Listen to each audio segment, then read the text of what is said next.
ဒီလူငယ်လေးဟာမတော်တဆရွာအနောက်ဘက်မှာစွန့်ပစ်ထားတဲ့စားငံရေကန်တကန်ကိုတွေ့ရှိသွားခဲ့တဲ့သူကအဲ့ဒီစားငံရေကိုနည်းနည်းမြည်ဆန်းကြည့်လိုက်တော့နောက်တစ်စက္ကန့်မှာပဲတထေးဖြစ်မဲ့နီလန်းကိုတွေးမိသွားခဲ့တယ်တကယ်တော့သူအရင်ကသင်္ဘောသားလုပ်တုန်းကတဲကန်နာရဘေးကငါးမွေးမြူရေးစခန်းတစ်ခုကိုကိုယ်တိုင်တွားရောက်လေ့လာခဲ့ဘူးတယ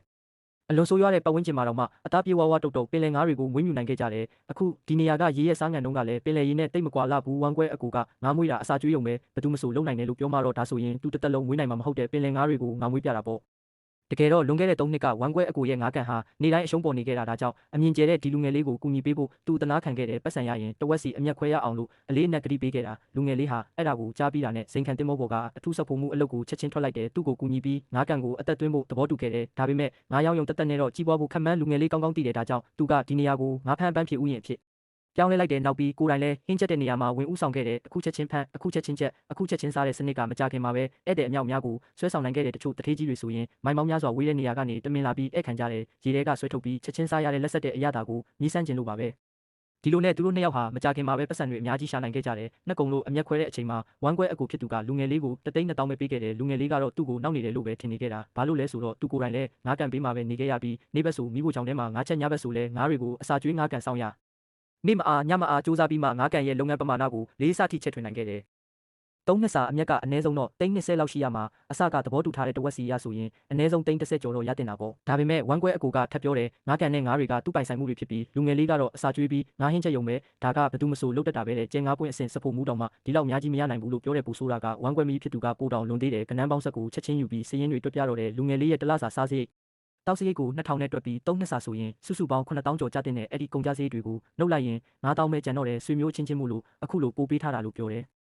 ်ဝမ်းကွဲအကူကပတ်စံတွေကိုကျမ်းပြင်ပေါ်ချက်ချင်းပစ်ချလိုက်ပြီးလှုပ်ချင်လို့မလှုပ်ချင်ရင်လည်းထွက်သွားဆိုပြီးအော်တော့တယ်ဒီလိုကျေးဇူးကမ်းတဲ့လူနှစ်ယောက်ကိုကြည့်ပြီးလူငယ်လေးဟာဆက်ပြီးငင်းခုန်နေလဲပိုပဲဆိုတာကောင်းကောင်းသိလိုက်တယ်ခမည်းနောက်တမရစီနဲ့ဒါပေမဲ့အဲ့ဒီလူနှစ်ယောက်ကမကြောက်တဲ့အပြင်နောက်တရမှာကလူငယ်လေးပဲဖြစ်လိမ့်မယ်လို့အပိုင်တွက်ထားကြတယ်တကယ်တော့သူတို့ဟာအစကတည်းကလူငယ်လေးစီကနေပညာကိုသင်ဖို့လူတစ်ယောက်လွတ်ထားခဲ့တာ3နှစ်အတွင်းမှာလူငယ်လေးရဲ့နီးစနစ်တွေနဲ့လှုပ်ဝက်ချက်တွေကိုအကုန်လုံးခိုးယူခဲ့ပြီးသ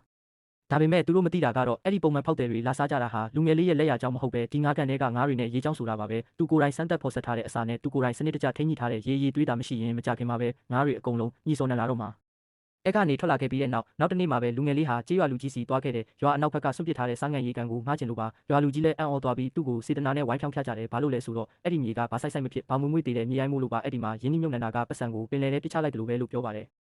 ဒါပေမဲ့လူငယ်လေးကတော့အဲ့ဒီနေရာမှာအတူလုပ်ပင်လယ်ငါးမွေးကန်စောက်မယ်လို့ဆိုပါတယ်ရေရဲ့စားငံနှုံးကိုသာတေချာထိန်းညှိပေးနိုင်ရင်အရသာရှိပြီးလက်ဆက်တဲ့ပင်လယ်ငါးတွေကိုမွေးမြူနိုင်မယ်လို့ရှင်းပြတယ်ရွာလူကြီးလည်းတစ်သက်လုံးမှာဒီလိုထူးဆန်းတဲ့ကိစ္စမျိုးတစ်ခါမှမကြားဘူးလူငယ်လေးကစွတ်တရွတ်လုပ်နေတာကိုမြင်တော့သူကသဘောတူလိုက်ပြီး9နှစ်ကို1000ပဲငှားရမ်းကယူလိုက်တယ်ပြီးတော့မြို့ကနီးပညာအကူအညီကိုပါတောင်းခံပေးခဲ့တဲ့လူငယ်လေးကလည်းပြောပြီးတာနဲ့ချက်ချင်းလက်တွေ့လုပ်တော့တာပဲပေါက်ပြားကိုယူပြီးရေကန်ရဲ့အနက်ကိုစတင်ပြုပြင်တော့တယ်ရက်အနှဲငယ်ကြာမှာတော့ကားတစ်စီးပေါ်ကနေမိန်းကလေးတစ်ယောက်ဆင်းလာတယ်တကယ်တော့သူမကမြို့ကလွတ်လိုက်တဲ့နီးပညာကျွမ်းကျင်သူပဲဖြစ်ပါတယ်သူမရဲ့အထူးပြုဘာသာရက်ကလည်းပင်လယ်ရေသူတေသနာအလုပ်ပဲသူမဟာလူငယ်လေးရဲ့ထူးခြားတဲ့စိတ်ကူးကိုစိတ်ဝင်စားသွားပြီးမိတ်ဆက်ပြီးတာနဲ့ဒီနေရာကစားငံရေကိုချက်ချင်းရယူစစ်ဆေးလိုက်တယ်အယ်ကာလီတက်ကနည်းနည်းများပေမဲ့ချိန်ကြီးလို့ရပါတယ်ပင်လယ်ငါးမွေးလို့ရတယ်ဒါပေမဲ့အစိုးကိုအရင်ပြောရရင်ရေချိန်မှုအနည်းဆုံးတစ်လားလိုမယ်ဒီတစ်လားအတွင်းတော့ရှင်ကျမပြောတာနားထောင်ရမယ်သူမရဲ့ကျွမ်းကျင်တဲ့အချက်လက်တွေရလာတော့လူငယ်လေးပို့ပြီးယုံကြည်ချက်ရှိသွားတယ်နောက်တနေ့မှာသူတို့မြေတူးဆက်ကြီးတွေငှားပြီးဒီနေရာကိုလိုအပ်တဲ့အနက်အထိတူးလိုက်ကြတယ်တနေ့လုံးအပင်ပန်းခံလုပ်ပြီးနောက်မှာတော့ငါးမွေးကန်ရဲ့ပုံစံကျန်းထွက်လာခဲ့ပြီးရက်အနှဲငယ်ကြာမှာကန်အောက်ခြေတစ်ခုလုံးကိုအခင်းတွေခင်းလိုက်တယ်ပြီးတော့ရေပက်လန်းတန့်စင်စနစ်ကိုကိုယ်တိုင်တက်ဆင်ကြတယ်စစ်ထုတ်ပြီးသားရေထဲကိုစားငံတက်တွေထည့်ပြီးတင့်တော်တဲ့စားငံနှုံရောက်အောင်တဖြည်းဖြည်းတိုင်းတာချိန်ညှိကြတယ်အချက်လက်တွေကိုက်ညီသွားပြီးနောက်မှာအကျိုးပြုဘက်တီးရီးယားတွေကိုပါထည့်သွင်းမွေးမြူရအောင်မယ်ရေသွေးကောင်းမှုမှာငါးတွေအသက်ရှင်နိုင်မှာမို့လို့ပါဒီလိုနဲ့လောဝက်လောက်အလုရှုပ်ပြီးတဲ့နောက်အလကားဖြစ်နေတဲ့စားငံမြေရိုင်းဟာငါးမွေးမြူရေးစခန်းတစ်ခုဖြစ်လာခဲ့ပြီးမင်းကလေးကလည်းတေချာစစ်ဆေးပြီးအလွန်ဝမ်းသာသွားတယ်ဒီကလေးကိုနောက်ထပ်ခဏလောက်ထိမ့်သိမ့်ပေးပြီးရင်လူလွတ်ပြီးရေနမူနာစစ်ဆေးလို့ရပြ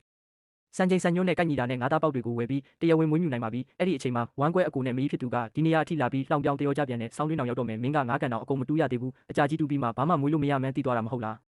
းဘာမှကျွမ်းကျင်ပုံမရတဲ့ဒီမင်းကလေးနဲ့ရှောက်လုံနေတာအခုမှလက်ထောက်စားဖို့မှုပြန်လုပ်ချင်နေဆိုရင်တော့ငါတို့အလိုမရှိတော့ဘူးဟုတ်တယ်ရှန်ယူမင်းဒီရေမြောင်းပြက်ကြီးကိုပဲဆက်ပြီးစောင့်နေလိုက်တော့ခွေရပြပြကြီးရဲ့မေးနာကြပါနောက်ပိုင်းမှာဘလောက်တောင်စိတ်ပြအားငယ်ရမလဲဆိုတာရဲနေနေကြရင်လည်းအခုလိုရဲနိုင်ပါစေဦးလို့မျှော်လင့်ပါတယ်သူတို့လမ်းမခွဲခင်ကငါးကန်ထဲမှာငါးချိုကြံခဲ့သေးတာမို့သူတို့ရဲ့ငါးပန်းဖြစ်ဥယျာဉ်ဟာအရင်တိုင်းအယောင်တွက်နေတုန်းပဲဧည့်သည်တွေကလည်းအစပိုင်းမှာဘာကွာခြားလဲဆိုတာတတိမထားမိကြဘူးဒါပေမဲ့ဒီနေ့မှာတော့ပုံမှန်ဖောက်တည်ဖြစ်တဲ့တထေးကြီးဝင်ရောက်လာပြီးချက်ထားတဲ့ငါးကိုတလုံးလောက်မြည်ဆန်းကြည့်လိုက်တာနဲ့အရသာကစားလို့မရအောင်ဆိုးရွားလာမှန်းချက်ချင်းသိသွားခဲ့တဲ့တောက်ဒီငါးရတာကအရင်ကနဲ့ဘာလို့လုံးဝမတူတော့တာလဲဒီလိုနဲ့ပဲသူတို့ရဲ့စီးပွားတဆပြတ်သွားပါတော့တယ်